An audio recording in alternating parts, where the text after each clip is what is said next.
For the best Italian food in Western New York, Elliot Apollo's, call 716-825-3675.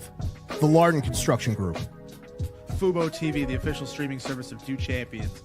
FanDuel, the official sportsbook of Due Champions. For all your summertime needs, beauty pools, as well as kayak pools. CX Chronicles, your total customer solutions focused manager. W.GG, the official energy drink of Due Champions. Hey, Sons of Erie, our artwork looks better on your walls. Hamburg Brewing, please visit our tap room on Boston State Road, Hamburg, New York. And finally, Fat Boy Surf Club for all your surfing needs.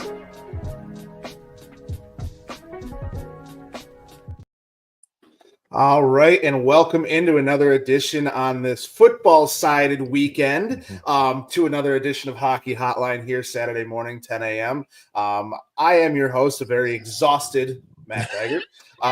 I've been on air for almost 10 hours now. It'll be going on 11 once we're done with this. But, Brian, I am happy to be here with you talking hockey and change it up a little bit. So how are you this morning? I'm doing good. I mean, Matt, you are the Iron Man of the weekend. I mean, still going strong, right? You're not showing the wear, at least on your face yet right now. You may be feeling it internally, but you're getting through it. So, yep, a very football-centric weekend. I mean, hopefully, a lot of us Sabre fans are Bills fans too. So, hopefully we'll hope for a great finish to what I think has been a very good draft, but look for some, again, more great content on our networks. We got tons of great stuff about the draft and I think we have a live show today, right? If I am correct. I got to find out from Whittle what time he wants it, but we should have that should be on as well. He should be going live for some of the last parts of the draft. So to talk, and I may try to pop in. I'm gonna message him and maybe I'll pop in and join him for a little bit if he's up for that. So we'll see if we can do that. So exciting day. Perfect. So. Yeah. So let's get to hockey right away here. Let's kind of veer away from football a little bit. I actually want to get your take on something that happened last night that I completely disagree with, and I honestly think that this person specifically, I thought years ago he should have been kicked out of the NHL. I think this is just another reason why he should have been kicked out or should be kicked out of the NHL. But we are talking specifically about Tom Wilson. Yep. I cannot stand this. I hate that he did this. I think it's absolutely ridiculous. I can only play a few seconds of it, so draws in Anderson. Anderson goes into the Washington bench. Wilson. Oh man, ugly. And I'm all for the fighting on the ice and stuff like that, but that itself is just absolutely ridiculous, and I am sorry. That is not what this game needs. That is not what that's what they're trying to get away from. That's a scumbag thing to, you're between periods. It's not even like he threw him into the bench during, the last 5 minutes of a period or something like that, and he went into the bench. It was after the period. They kind of congregated, and then he fell. Anderson fell into the bench, and Tom Wilson. Just absolutely ridiculous. I'm sorry, stuff like that does not need to be in this game.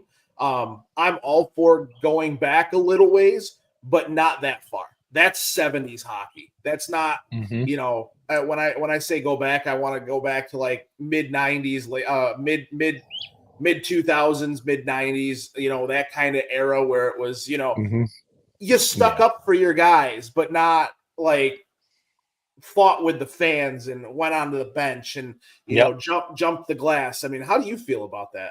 Hey, it's funny, Matt, when I saw that clip, what went in my mind? Malice in the Palace runner test. That gave me just a little bit of that feel. I know, because look where the ref was. The ref was in a very compromising position. Yep. These refs, I mean, they're wearing helmets and stuff, but they're not wearing padding and stuff. What if he got seriously injured there? Yeah. He could have been really hurt. He could have snapped his leg. He could have been anything, right? He could have gotten hit in the head, concussion. He was in a bad position, and you got to protect the referees in that situation. And like you said, Tom Wilson has listen, if that was, I don't know, Tage Thompson, not that I could ever see him doing that, right? But he doesn't have a reputation. Like we would say, okay, it's a one-off. still be suspended, right? Right. But Something had to happen on the ice that pissed him off enough. Just where Tom Wilson it just feels like he's a walking time bomb. The guy's a ticking time bomb, and he's done this way too much. And it's just got to throw the hammer. But we all know they're not going to do it. Like it feels like his next step is Happy Gilmore. He's going to be one of the ones taken off the skate, try and stab somebody. Like yeah. I don't know. It's unacceptable. It is.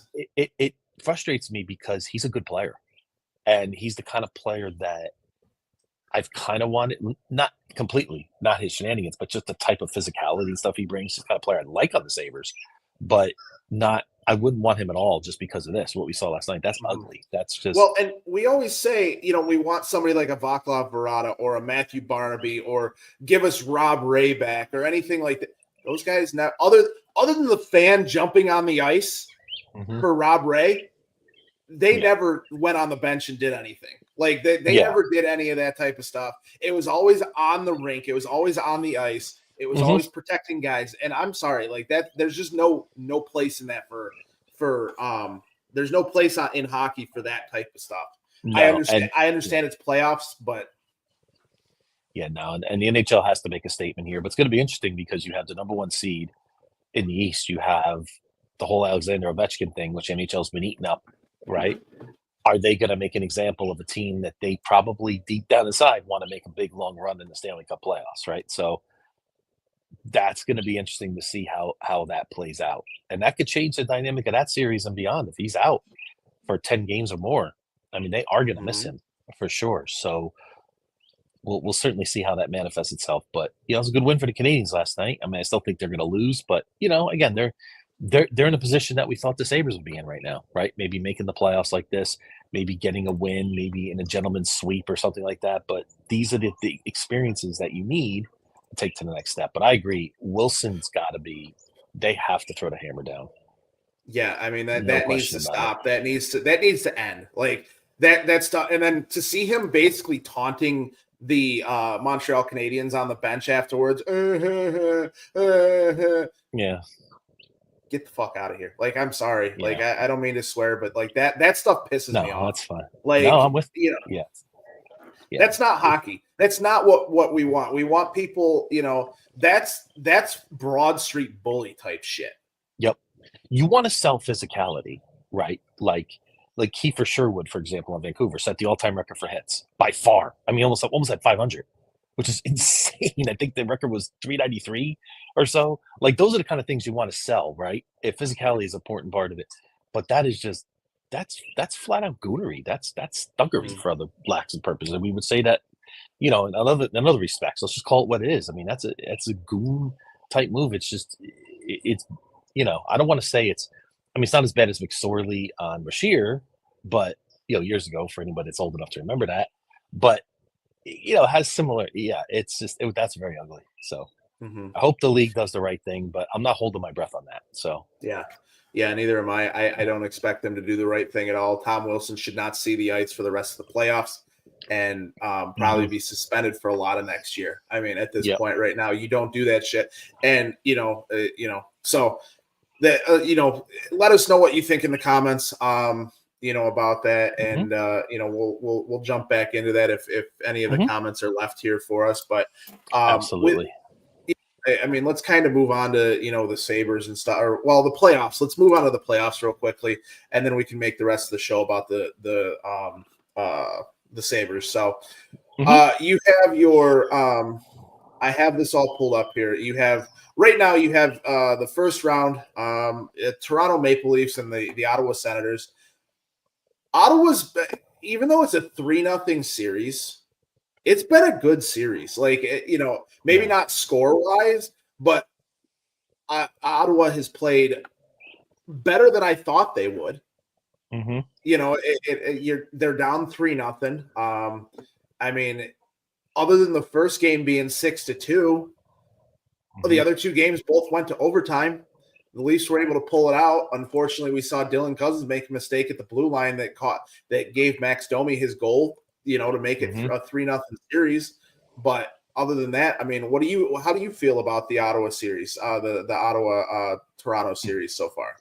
Well, the first thing that I'm seeing is this is what I've always said about Toronto recently. I think Toronto has finally learned how to build the back end of their roster appropriately, right? They've made some really good moves that they didn't make those big sexy moves that Toronto is always like that. They're about flash and they're Toronto. But they finally built the back end of their defense correctly. They have good solid goaltending now. The biggest thing was what?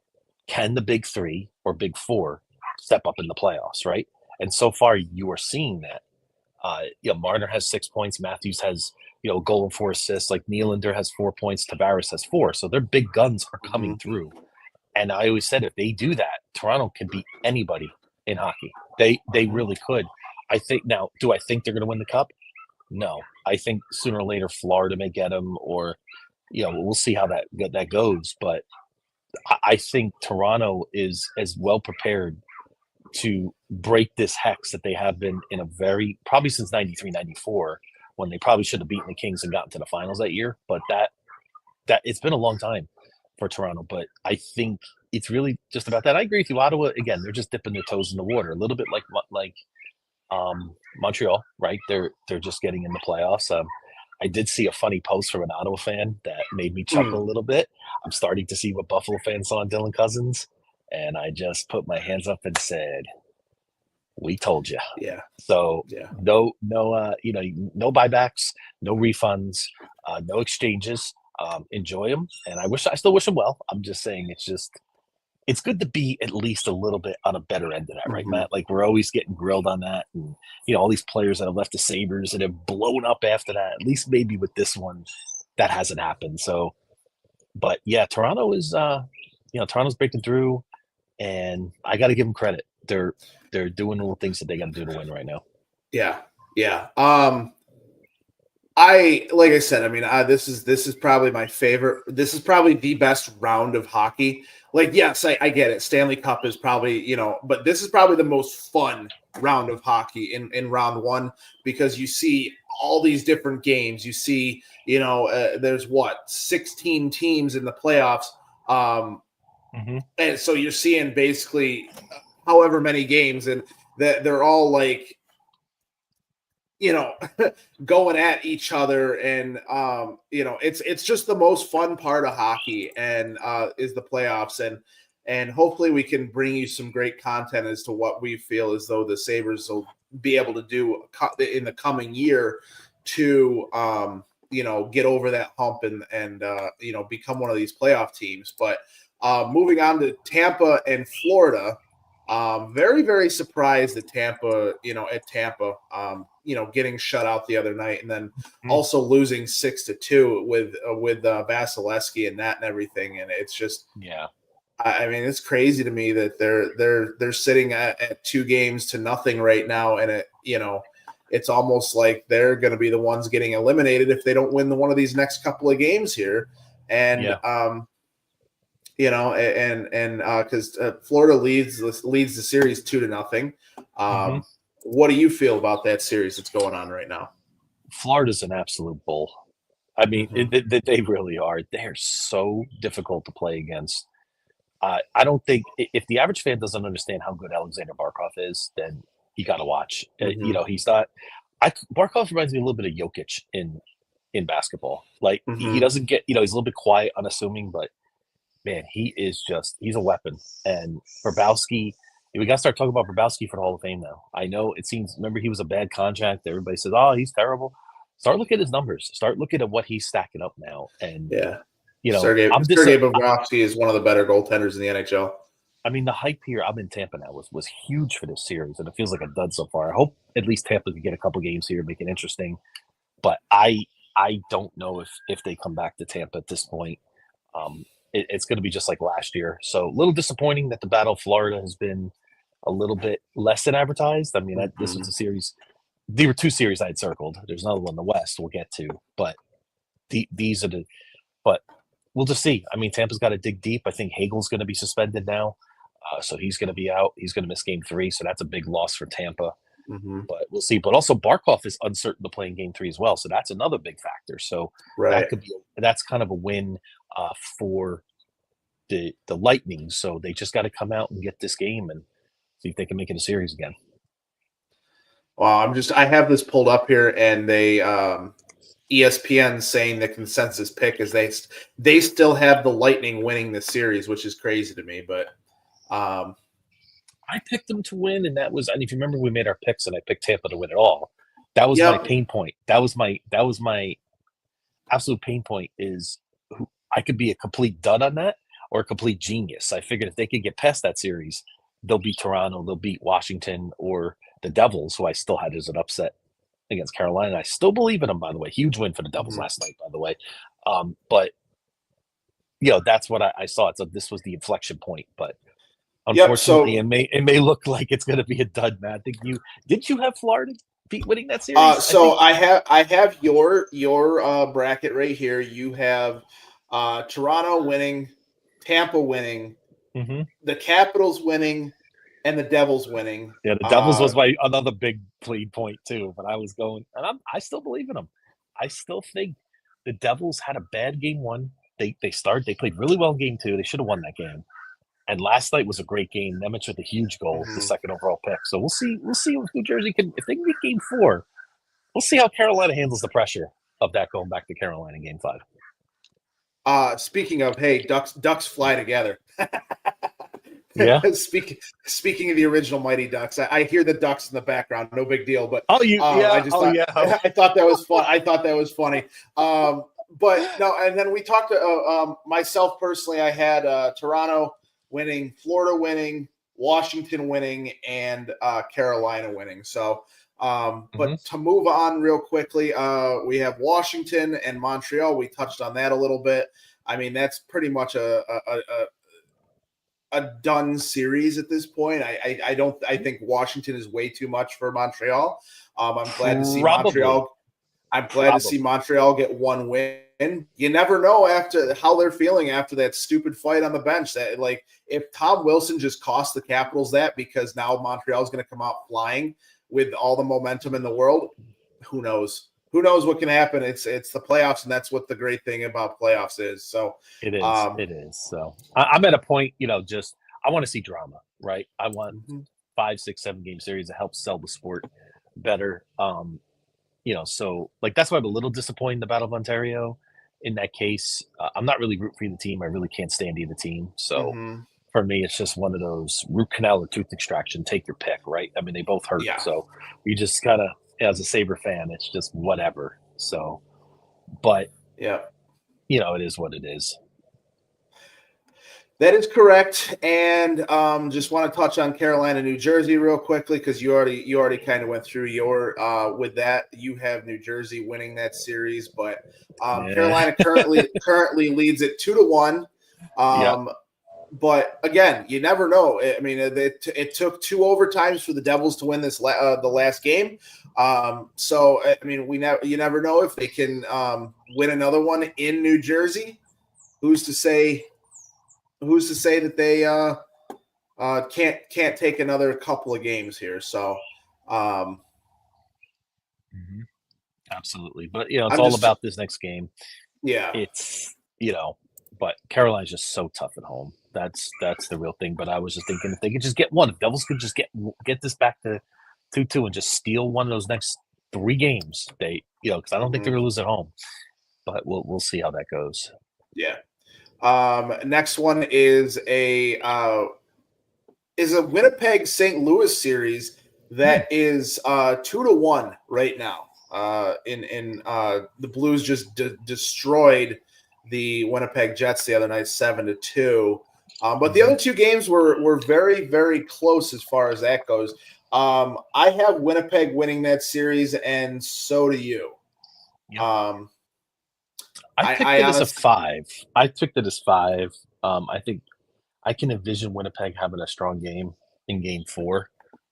But I'll tell you what, though. Again, that's another series, a little bit like the Devils, in that if Winnipeg loses game 4, that pressure is going to build just a little bit, right? In terms of that. So it's going to be interesting to see how it goes. If I'm Winnipeg, I really want to try to salt that away. Yeah, and if I'm Winnipeg, I'm trying to come back from that domination. If I'm Hellebuck, I'm trying to get that game out of my brain and just move on from it and be done with it. Come back and, only let up a couple of goals. I mean, the game one was great. That they started out the playoffs, and that game was amazing. For St. Louis to be up 3-2. And then for Winnipeg to come back with I think it was like 10 minutes left, and then scoring with like 3 minutes left. It was it was an awesome game to watch, and great way to start out the series, or to start out the playoffs. The next one is Colorado Dallas. I personally have Colorado winning that, and I think you have Colorado as well. Yeah, and I'll tell you what, I switched my pick on this because I had Dallas going to the finals, but then when I heard about Robertson being out and some things like that, I just thought Dallas Colorado's a lot like, to me, was like Florida Tampa Bay. It was just, I could go either way on that, right? But what a job by Dallas, especially after game one. They've really dug deep. Those two games have been. You want to watch the great hockey this weekend, everyone? Watch Dallas Colorado. I mean, that's serious. It's tonight, 9:30 Eastern. It's worth the price of admission. Those two teams are that could be a Stanley Cup final. I mean, it really. It's so good. It's so good. Dallas, the Colorado is always such a great series. I personally have Colorado winning the Stanley Cup in my bracket, so hopefully that they can pull out that series. But with that being said, we're both on the ropes with our Stanley Cup pick right now. We're in some trouble. Yep. Here's another one, a wild one. No full pun intended. Vegas Golden Knights versus the Minnesota Wild. Wild lead that series 2-1? Yes, that's another surprise too. Yeah, that one's a big surprise. They lost the first game 4-2. Were in it until the end. The Golden Knights scored an empty netter with 0.1 seconds left in that to make it 4-2. Otherwise, the game would have finished 3-2. And then the last two games, the Wild have won 5-2 and 5-2. So I mean, that's a good hockey team. I mean, Kirill Kaprizov is an absolute superstar in this league. I mean, he was out for a little while towards the end of the year. Matthew Boldy is coming of age too, the American.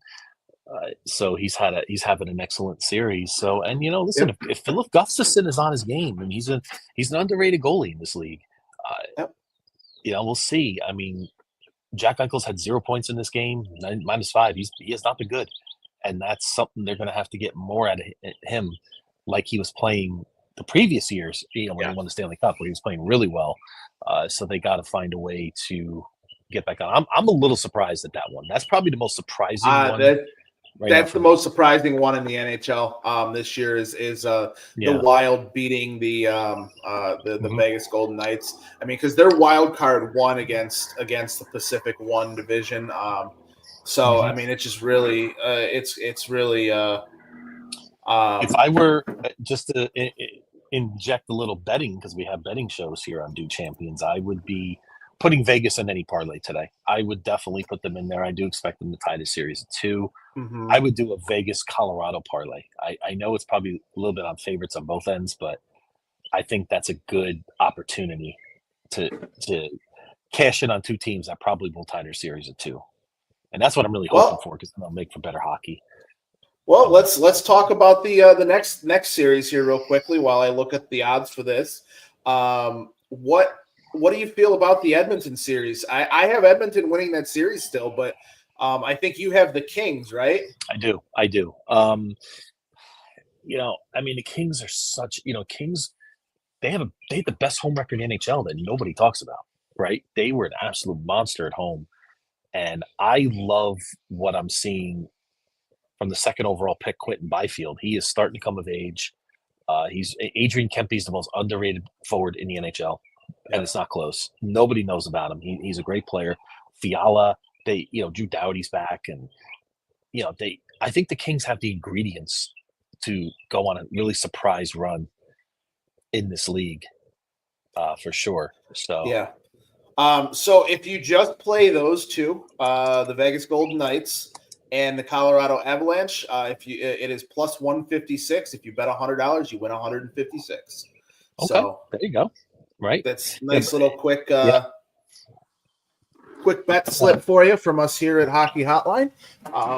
If you want to take that, definitely go to FanDuel, the official sports book of Due Champions. So there we go. Nice little tie in there, man.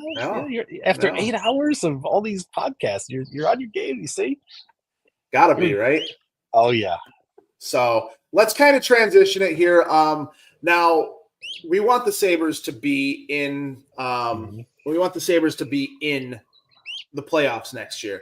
So kind of, how do we get the Sabres to move forward and be one of these teams that we're talking about at the end of April, beginning of May, as a team that's continuing forward in the playoffs? I'm going to start with yourself because you have the you were the one who covered the press conference for us, with Lindy Ruff and Kevin Adams. Why don't you tell me a little bit about that first and foremost? Well, I guess the first thing was it was a little disappointing in the sense that we were hoping for maybe a major news break. Maybe Kevin Adams was. I just want to preface this and say this: there are still some things about Kevin Adams I like. I don't dislike everything about Kevin Adams, right? I got friends of mine that know hockey and are passionate, but I wouldn't want them, even though I like them, doesn't mean I want them to be the general manager of the Buffalo Sabres. This isn't a business where you're trying to make friends, right? The Sabres need results, and he's had 5 years on his own to do this, and it just hasn't manifested itself, right? Not every move he's made has been a disaster. I just think he needs someone to come in here to it's like we have a great dish in front of us, right, Matt? We have a great, you cook up a nice meal, but we need the seasoning. We need the sides. We need certain things. Buffalo, like Detroit, is watching the playoffs and hoping for next year. Yeah, I agree. I mean, they're very similar teams right now. Detroit, it's amazing that Detroit's missed the playoffs for 9 years. I mean, you think about how great they've been. So we'll get into the Adams in a second. But what this question for me, Matt, is a good one. But I would definitely say, based on what we have on our roster, I'm going Brady Tkachuk. And I just want to get your thoughts on that. I want Marner. I want Marner. I want Mitch Marner. Yeah, I want Mitch Marner. I think the scoring, the way that the NHL is going is we just talked about it with the whole Tom Wilson stuff. I think that it's got the way the NHL is going. They're trying to get rid of the physical stuff. Not really rid of it, but try and lessen it as much as possible. But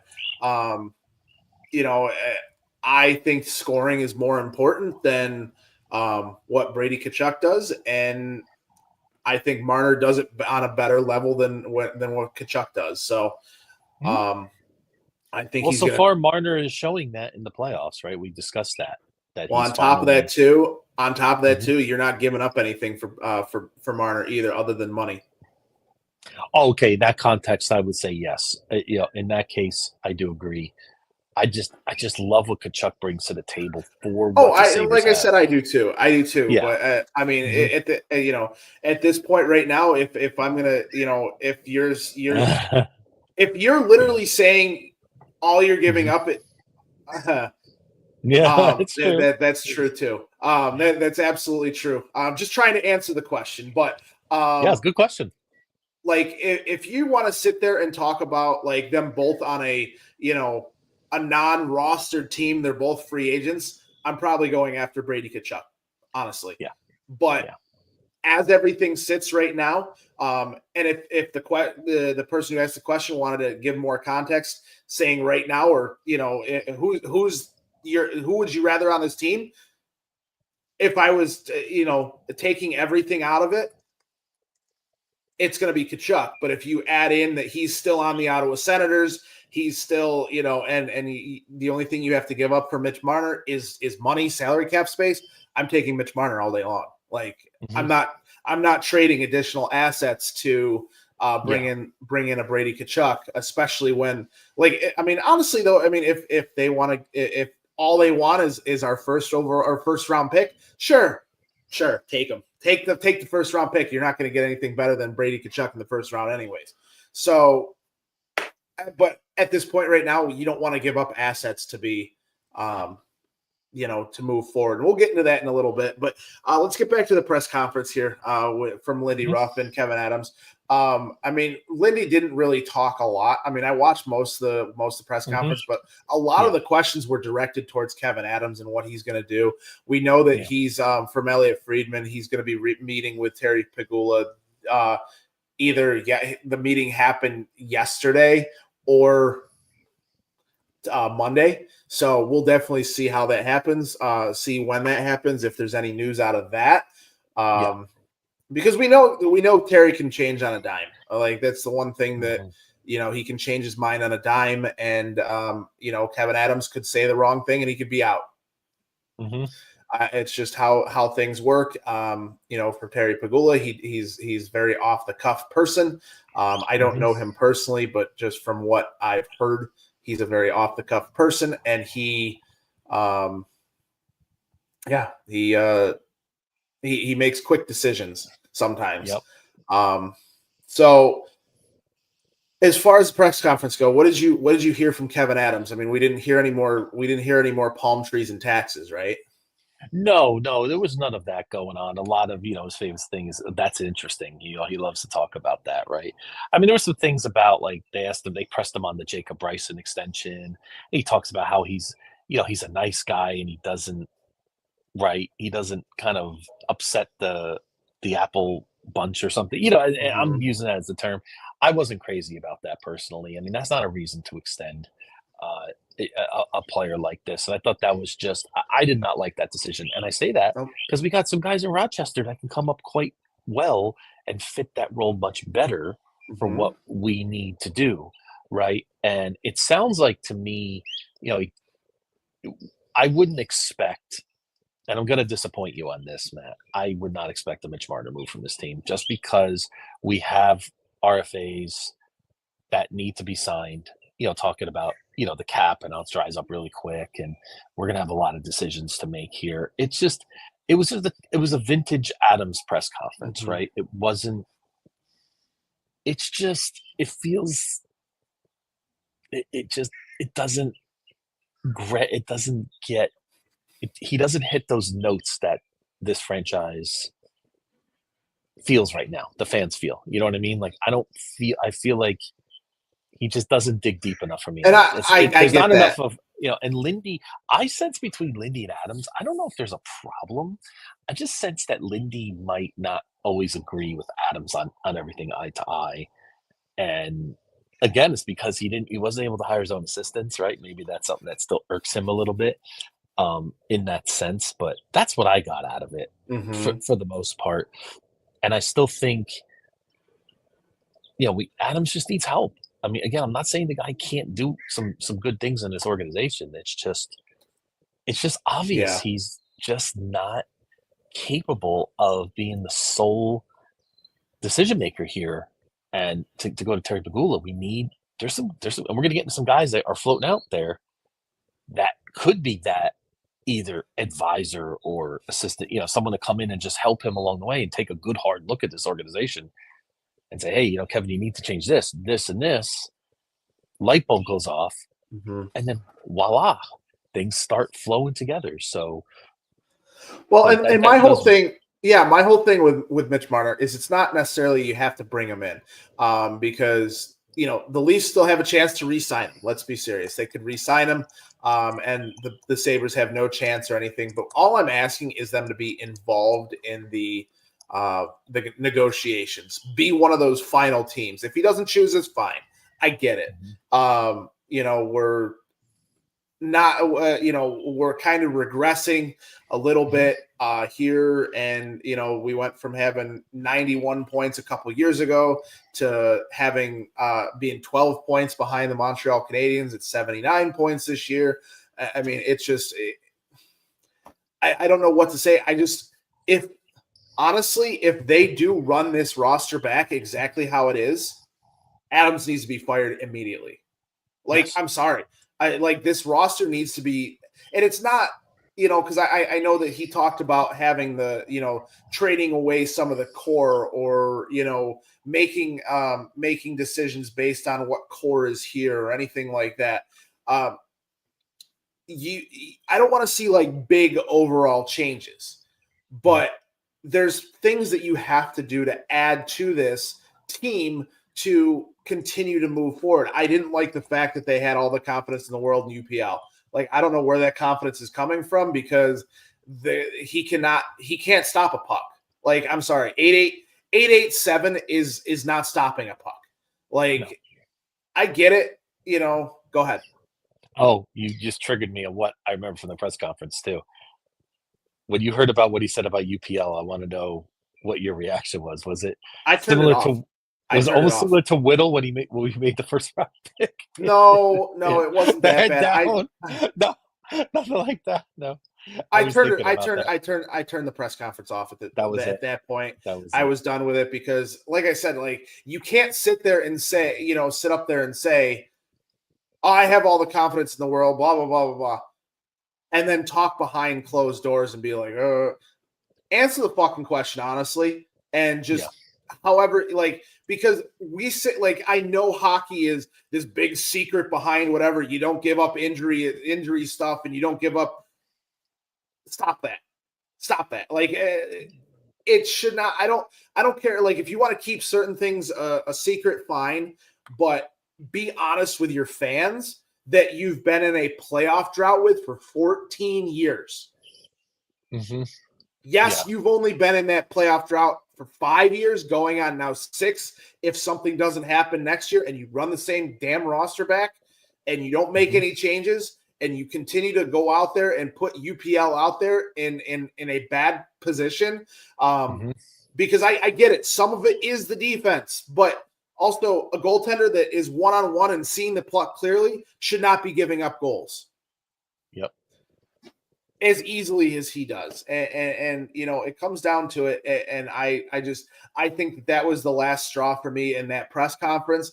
I will give Kevin Adams the benefit of the doubt for this summer. But if they literally run the same roster back and are not in on players and are not in on free agents and are not in on trying to make the roster better, like, I get it. Like, if no player wants to come here, you can't sign anybody, and you're having to, but you're being reported by the Friedmans and the Dreggers and that you're in on these guys. Fine, I get it. Guys don't want to come here in free agency. Go make a trade then. Go try and find, go do whatever.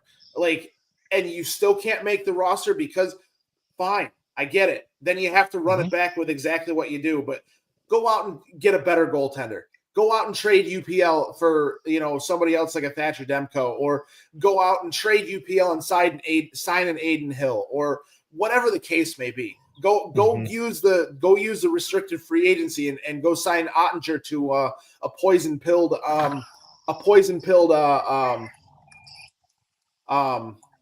restricted free agent deal. Yep.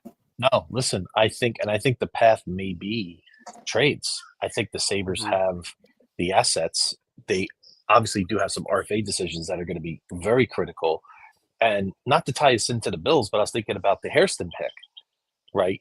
Why do we take him over Trey Amos? Maybe because maybe Trey Amos and Benford are a little bit the same in terms of skill set. Now, I could be completely wrong here, but I'm going to go with this, okay? Hairston has a different skill set to Benford, where maybe they can complement each other. It doesn't mean he's a better player than Trey Amos. It just means that maybe he complements. So what I'm saying is you have Dahlin, you have Power, and you have Byram. Very skilled defenseman. But when you have Power or Byram, you're going to pay them maybe a total of 15, 16 million, and one of those guys isn't going to be on a power play unit. That's bad asset allocation to me. And it's not about the player. That's why I think you have to move on these guys. To me, you have to do it. And to me, I would not keep Bowen, but either one. I would trade Power or Byram. Get a better defensive pairing for Dahlin and for Power, whoever you keep. And I just think it would just spread everything out. They'd be more responsible defensively. They would have those veterans to play with them. Like, I think these things are fixable, and somebody will trade for Bowen Byram. He has value. He's 23 years old. I still think Power has some value. I still wish they didn't pay him 8 years, because if they would have bridged him, like we probably should have, let's say he's making 5.5 right now at a 4 or 5 year deal, somebody would jump on Owen Power. But now he's making 8. They're going to think twice about it. Right. Yeah. Right. And I'm in the same I'm in the same boat. I think that, you know, Bowen Byram is simply just not good enough. Okay, Robert Milligan says Ottinger extended with Dallas. Last time we checked was last week, and he had still been listed on the RFA. So that I don't know whether that happened this week, but he was still listed as an RFA. So as of last Saturday when we looked at free agent goaltenders. So with that being said, even still, there's a ton of other goaltenders out there. I sit here and, you know, I mean, we come from an era, you know, Sauve. We come from an era of Pupa. We come from an era of Hasek. We come from an era of Ryan Miller, Marty Baron, all these good goaltenders. And now you sit here and, you know, we're basically having a scoring offense and no goaltending, no defense. Like, it's just, like, they got to figure it out on the back end. They got to figure out how to keep the goaltending clear. They got to figure out, there's so many things that they have to figure out. And if Bowen Byram becomes an asset that they can use to trade with him being an RFA, fine. Like, I'm perfectly fine with that, because his best games are with Dahlin, and you're not going to put Bowen Byram with just Dahlin and expect, like, you could, but you're not going to put him on the power play with just Dahlin. You're not going to, you know, Lindy Ruff likes to change up his pairings during the game with things that are not working. So, I mean, it comes down to it is, you know, what are you going to do with that much money tied up into the defense? Now, I like Bowen Byram. I'm perfectly fine with them paying that money if you can find him. You know, you put him on the third defensive pairing, and you have those guys as your offensive defensemen, and you're able to find 3 other guys that are defensive defensemen on this team. Move on from Connor Clifton. You know, there's a lot that needs to be done. You need to revamp the defense, and almost like the Bills in one off season, right? You need to do it. You need to figure it out now, and this team cannot be run back as is. Yep, I agree. And, you know, I think Tuck is a major priority to me. Oh, I wanted to verify that Robert is correct. Ottinger was extended $8.25 million starting next year all the way to 2033. So that's a long contract they gave the 26-year-old. So he's 8-year deal. Yeah. So he's locked in for the foreseeable future. And when did they extend him? You know, that's a good question. I do not know if I have that at my fingertips right now, but I'll see if I can find that. Yeah, no big deal. Maybe Like I said, it's stuck that under the radar somewhere. It's not a big deal. I just, like I said, you know, we were looking at the UFAs and RFAs last week with the goaltenders and defensemen and everything like that, and he was still on the list with an RFA deal. So I just wanted to make sure, you know, we're not using that site or being careful of that site again in the future if it wasn't something that happened this week, or maybe it happened, you know, and they hadn't updated it real quick. But Robert, thank you for that. But even still, the sentiment is still there. Get rid of UPL. Go get a goaltender. Go get somebody that can bridge to Devin Levi. And if Devin Levi comes up and wins the job and is every bit of Devin Levi that doesn't need to sit in the minors next year, fine. You have a good backup, and you have Devin Levi starting and playing 50 games a year. I'm ready for. See, I'm in a camp as I'm ready for Levi to be with the Sabres next year. I think he's done with Rochester. I think he's ready to be consistently on an NHL roster. Now, whether he's going to play a lot, that's a different story, but I need him to be consistently up with the Sabres now. I'm ready for it. He's 23. I think he's ready to get some starts. In terms of that, I don't know if listen, people could disagree with me. I'm good with that, but I'm at the point now where, and listen, if UPL can't handle it, then maybe Levi just slowly takes over and we go with Levi and we get another veteran to pair with him that Mhm. can know his role. But we have to find out what we have in Devin Levi sooner than later.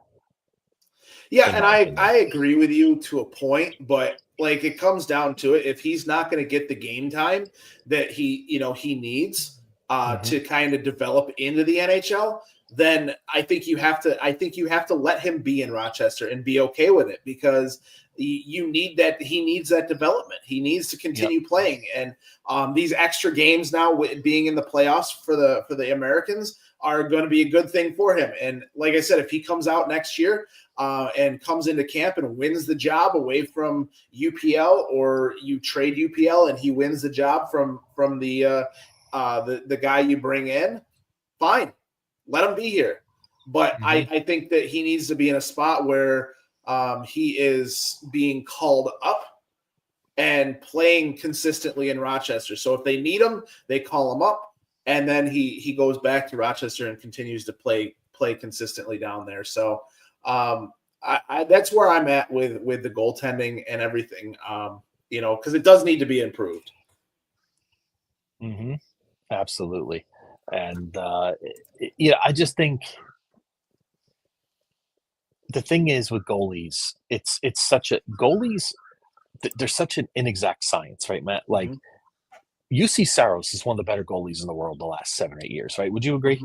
Yeah, now, he had a I would. disaster of a season this year, right? Now, a lot of that to me had to do with what's in front of him in Nashville. And I don't want you to think I'm saying UPL could be UC Saros. That's not what I'm saying, right? It's just if the Sabres can get somebody in here to help Adams to,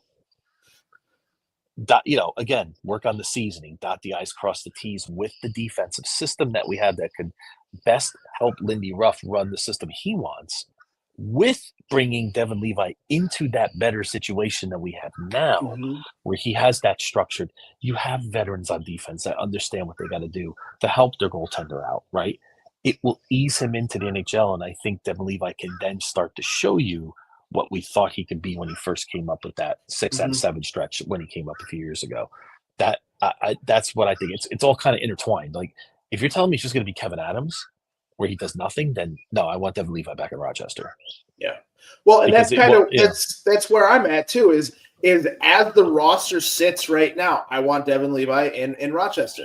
But if he's going to go out and he's going to continue having the shaky defense, for lack of better terms, in front of him, I don't want to see that. I want to see them improve the defense, and I'm willing to give him, as many shots in the world in training camp to win the job. But if he doesn't win it, he does not need to have that situation where it's like, oh, we're gonna waive this guy, and then you're gonna sit up here and be behind UPL and not get any experience, and then so I just want to see him.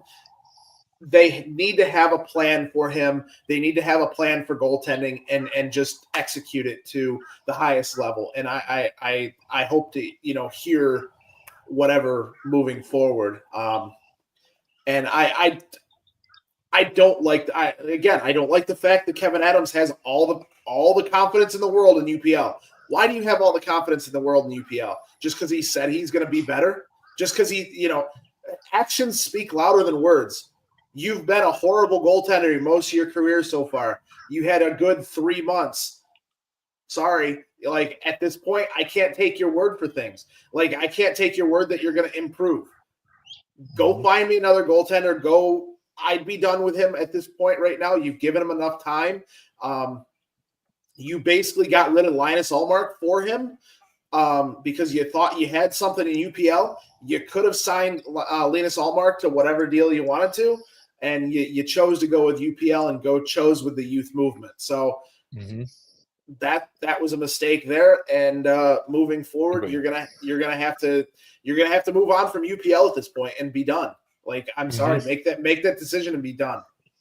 Yes. I'm so mixed on UPL, man. I know you're very strong against UPL. I am not. I'm like halfway there with you on that, a little over halfway. I'd say like I'm like 60% there, right? I'm not or maybe 70, maybe 60, 70, right? Again, if we could get a better option to come in here, I'm all for it. Like if there was a team out there that still wanted to trade for him and we could package him in. Again, this is where you need that creative general manager, a guy that understands. I gotta believe if Terry Pegula went to an existing general manager, right, that's looking for a job, that has experience, and said, I'm going to give you the keys to this team. You got the youngest roster in the league. You have a lot of good talent on this roster. You have cap space to work with. You have draft picks to work with. You have young players move around. They're going to salivate, Matt. They're going to salivate. There's not a lot of teams that have that flexibility. There are teams you could take over now where they're pinned against the cap. Like Vancouver's pinned against the cap. They don't have a lot. Then they have their franchise defenseman kind of being a little bit of a malcontent who may want out of Vancouver and Quinn Hughes. I think the Sabres have a better situation. They call me nuts. If you get the right general manager to make the right decisions, I think the Sabres have a better shot of success than even a team like Vancouver does. Mm-hmm. That speaks volumes to me. And yet our owner won't see that and do it. That's what drives me crazy, Matt. That's what drives me most crazy. And like I said, I don't blame. Hey, Real Prime, give him away for a 3rd round pick, 4th round pick, 5th round pick. I don't need anything back. Give a bag of pucks for him at this point. I am so done with UPL. I was very high on him when he came into the league. 6'4", 200 and something pounds. I was moved like a cat. Very good, quick goaltending, or very good, quick goaltender. But at this point right now, the outlier is becoming that 3-4 month stretch where he was good, because he's been horrible the rest of his time. He's not improving. He's actually regressing. So you need to get ahead of that and get rid of him now while he still has a little bit of value. Mm-hmm. Yep. I think one of the worst things that they could have done was sign him to that 5-year deal or 4-year deal or whatever it was. It's not a bad contract. It is a movable contract, but at this point right now, he's not going to be the goaltender that gets you into the playoffs. I can tell you that right now. Hey, if we're sitting here next year and the Sabres are in the playoffs with UPL, I will gladly eat my crow if he's still on this team. But I, at this point, do not think that he is the answer in goal. That's going to help get this team across that finish line to get to the playoffs and break this drought. So, and I know you had a couple ideas as far as, GM, but real quickly, I don't blame Terry Pegula for a lot of this stuff. I mean, not everything. No. Yeah. It's just not talking to the media, not taking charge, not bringing in somebody that's a smarter hockey mind to help. I mean, sure. Like I said, I mean, if he, but I'd rather see them make the playoffs, because he's not going to be an all-star next year. Mm-hmm. I'd rather see them make the playoffs. I'd rather see them take a swing. I'd rather see them get rid of him, because he's not becoming an all-star on this team. It's the same thing with anything else. Ryan O'Reilly left and won the Conn Smythe. He's not winning a Conn Smythe here. Jack Eichel left. Hey, we got Tage in that trade, so remember that. Right, so. But that's kind of what I'm getting at is anybody can go to anywhere else and become something because they get in the right situation. Whatever it is, this is not the right situation, and that's all I'm trying to say is this is not the right situation.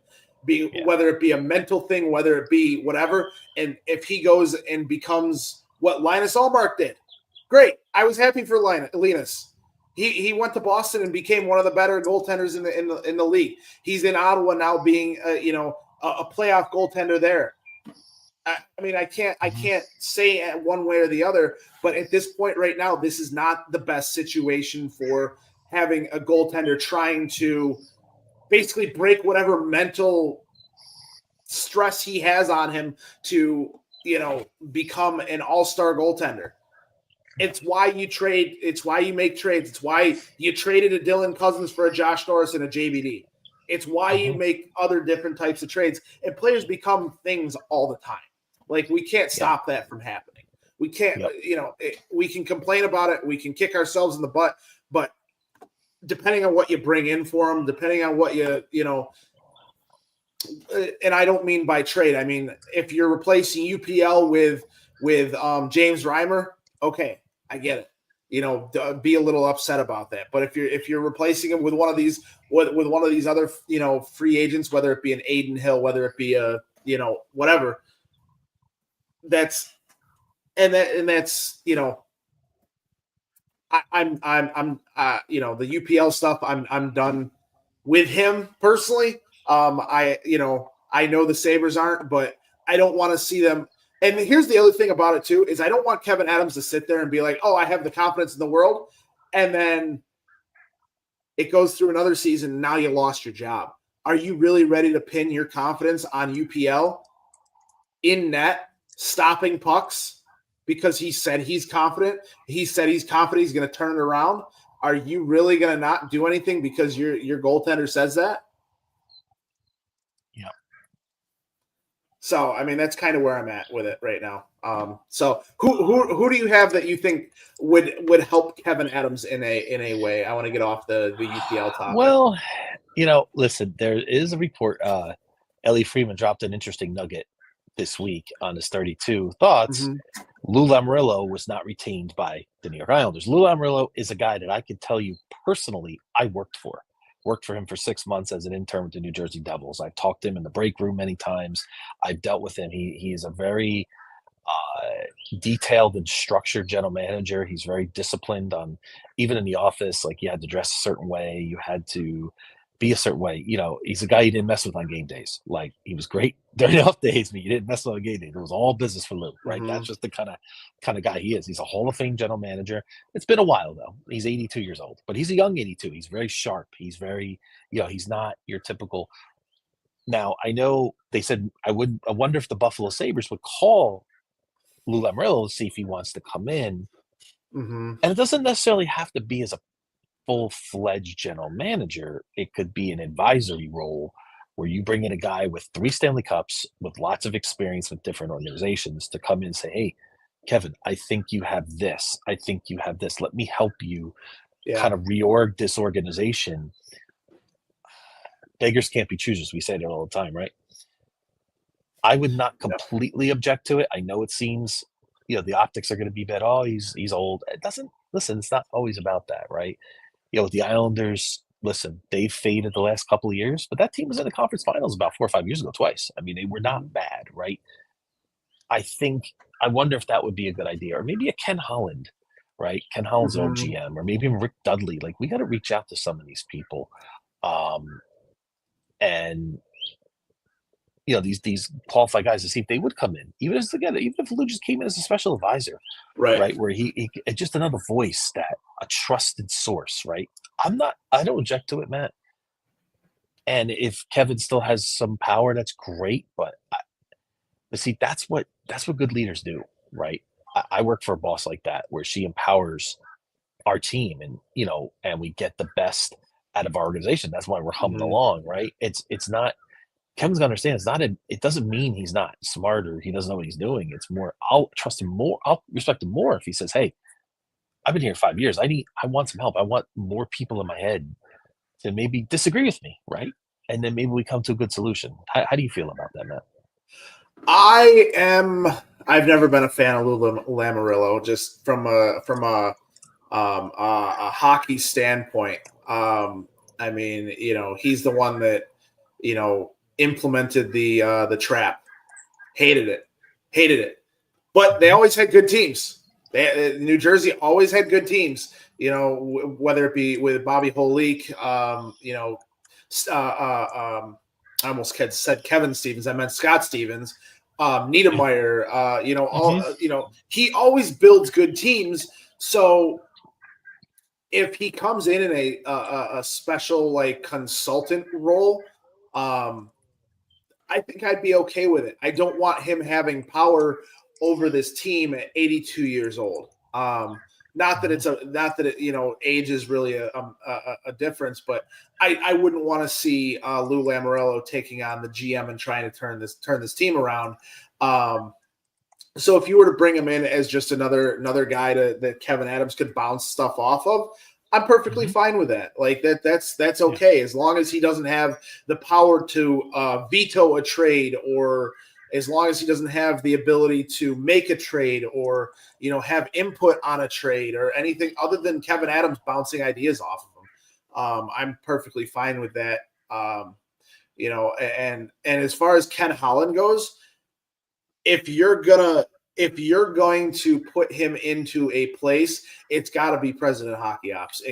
You're either going to put Kevin Adams in the president of hockey ops, or and hire Ken Holland as the GM, or vice versa. So, I mean, it really just depends on how the meeting goes with Terry Pegula.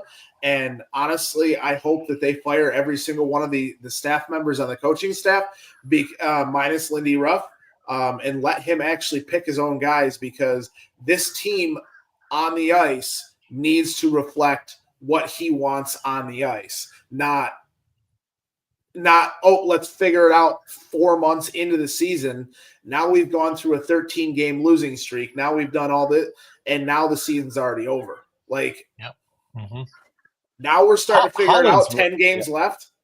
Holland's my number one choice, actually.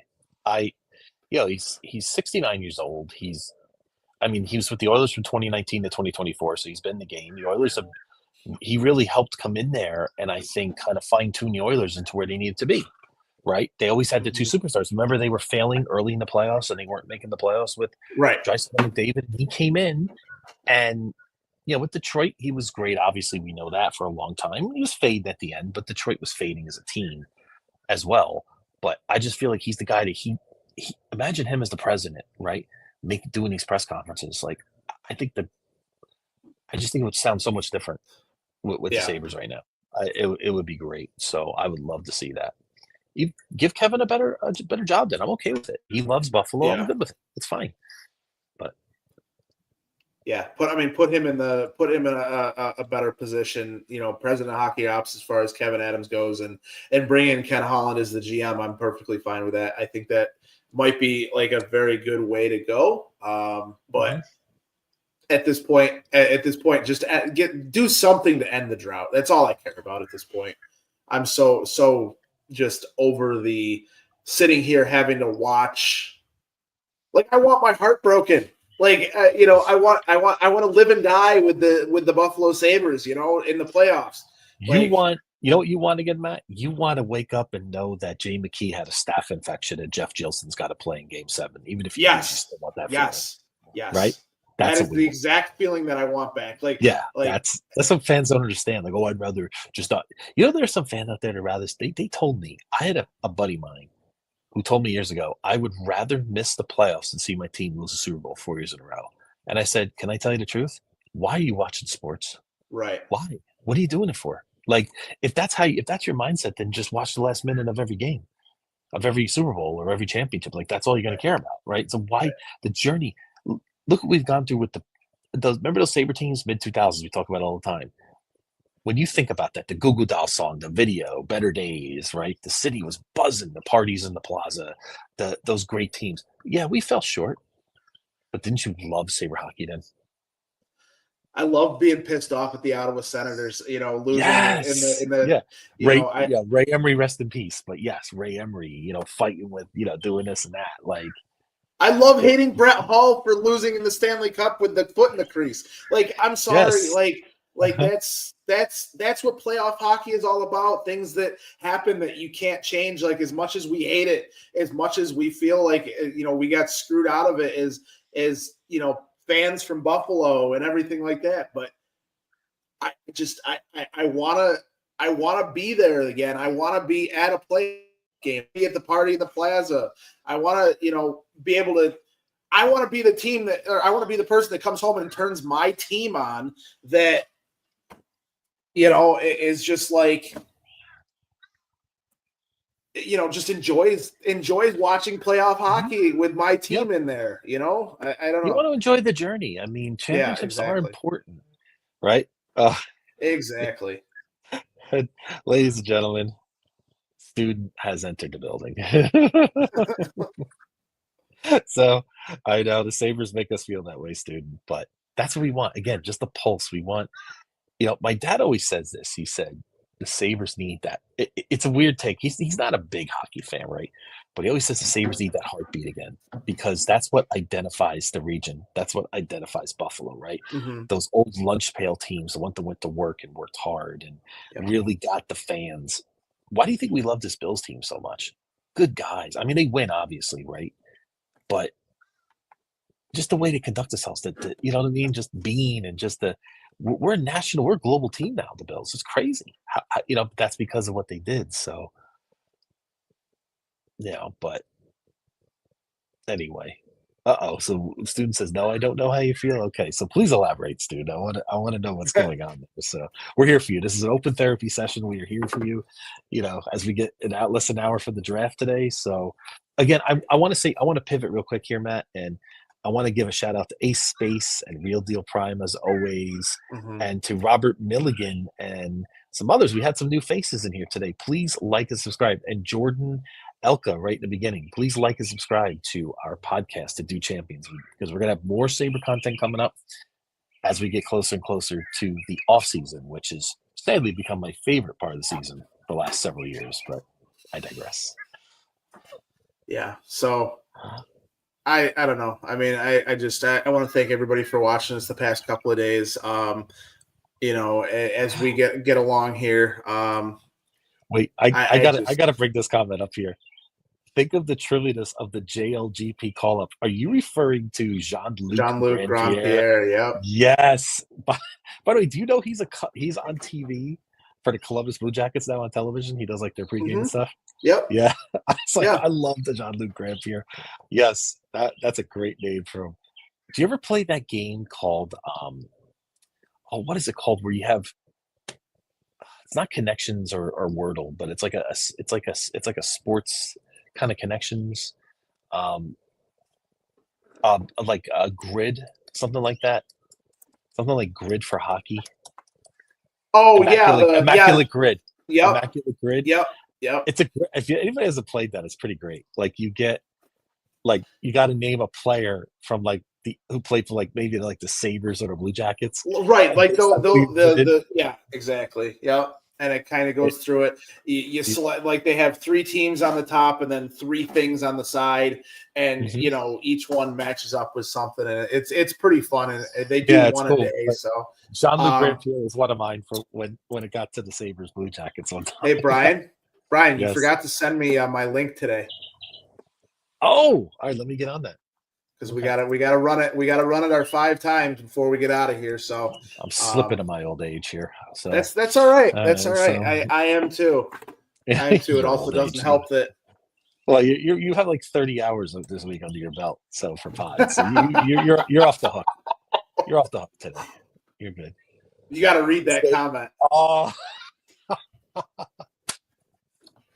This kid will never jaywalk ever. Do you remember that David Adams commercial? And it was the most cheesy commercial ever, but you can't look away. When Brian Campbell emulated the hit on a Flyers fan. Classic.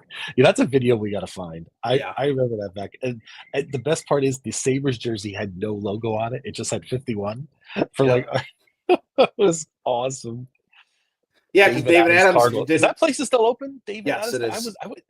My dad took me there years ago. Man, it's now David Adams Card World or something like that. Oh, okay. All right. So. I love those. That was some of it. I love card places back in the day, like playgrounds. Okay, so let me send this to you. Perfect. We get ready for the favorite time of our podcast. Well, sadly, but it is what it is. Yep. And real quickly, just thanking our sponsors here. Let them run, and while I get everything pulled up and set to go, thank you to all our sponsors.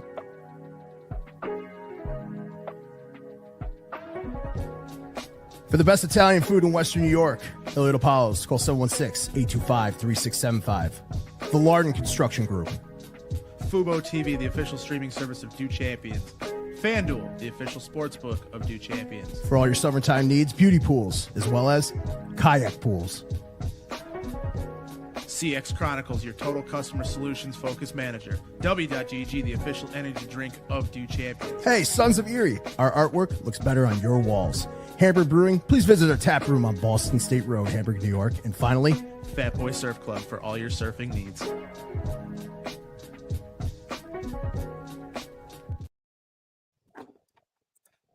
All right, Brian, let's get right into it. Not take any more of anybody else's time, but we're going to run through this, like I said, 5 times today. First time, Philadelphia wins the lottery.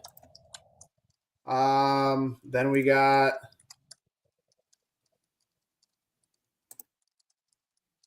San Jose. Anaheim comes up 6 spots. Buffalo drops down 1. Okay.